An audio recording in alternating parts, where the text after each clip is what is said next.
এটার তরতিব যে প্রথমে যখন আমি তাকবীরে তাহরিমা বাঁধবো, তাকবীরে তাহরিমার পরে সানা করব, সানা পরে আমি এটাকে 10 বার করি। আবার যখন রুকু যাব, রুকু যাওয়ার আগে কিরাত পাঠ করার আগে আবার 10 বার করব। রুকুতে আবার 10 বার করব, রুকু থেকে উঠে আবার এই কালিমাটা 10 বার করব। আবার প্রথম সিজদা 10 বার, আর সিজদা থেকে উঠে মাঝখানে 10 বার, আবার দ্বিতীয় সিজদা থেকে উঠে 10 বার পরে আবার আমি দাঁড়িয়ে দ্বিতীয় রাকাত আদায় করব। এমন করে 75 বার হয়ে যায়।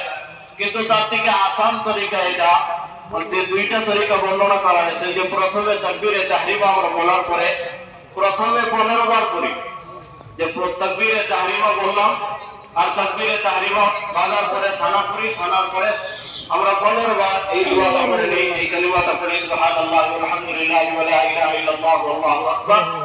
যে 15 বার পড়ার পর আমি সূরা আলহামদুলিল্লাহ সূরা পড়ি, তার সাথে অন্য একটা সূরা মিলাই। আর এমন করে সূরা শেষ হওয়ার পরে অন্য নামাজে আমরা রুকু করি, এই সময় রুকু করব না, বরং রুকুর আগে আবার 10 বার করব। তাহলে প্রথমে 15 বার আর রুকুতে যাওয়ার আগে 10 বার, যে কিয়ামের হালাতে কতবার হয়ে গেল? 25 বার হয়ে গেল। এখন 25 বারের পরে রুকুতে যাব, রুকুর তাসবিহ আগে আদায় করব, সুবহান রাব্বিল আযীম যেটা আদায় করি, এরপরে আবার 10 বার রুকুতে সেই হালাতে করব। তো 35 হয়ে গেল। আবার রুকু থেকে উঠে যেগুলো আমরা দোয়া করি, এই দোয়ার পরে এই কালিমাটা আবার 10 বার পাঠ করি, তাহলে 45 বার হয়ে যাবে। তারপরে আবার যখন সিজদায় যাব, সিজদা প্রথম সিজদাকে আবার 10 বার পাঠ করব, 55 হয়ে যাবে। প্রথম সিজদা থেকে উঠে জলসার যে দোয়া আছে ওই দোয়া পাঠ করি, আর দোয়া পাঠ করার পরে কালিমাটা আবার 10 বার করে নেই, 65 হয়ে যাবে। আবার দ্বিতীয় সিজদা থেকে 10 বার করি, এই হিসাবে 75 হয়ে যায়। এই তরিকাটা সবার মনে আছে?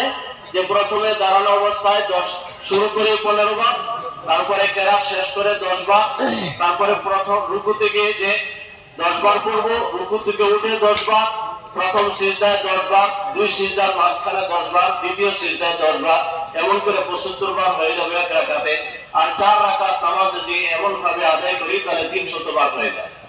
ইনশাআল্লাহ আমরা সবাই নিয়ত করি, ইনশাআল্লাহ এই নামাজটা আমরা সবাই পড়ার চেষ্টা করব পুরো মজমুয়ার জন্য, যে আসান তরতিব এটা হিসাবে আদায় করি। নামাজের পরে এই দিনের উত্তম আমল হয়েছে দুরূদ শরীফ, খুব বেশি থেকে বেশি দুরূদ শরীফ পাঠ করার চেষ্টা করি।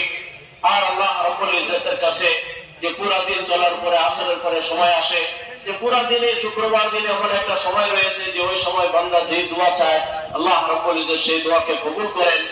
এটা ইখতিলাফ আছে, মতভেদ আছে, বিভিন্ন রিওয়ায়াতে বিভিন্ন সময় পাওয়া যায় যে কোন সময়টা এটা, কিন্তু আসলে তো এটা সময়টা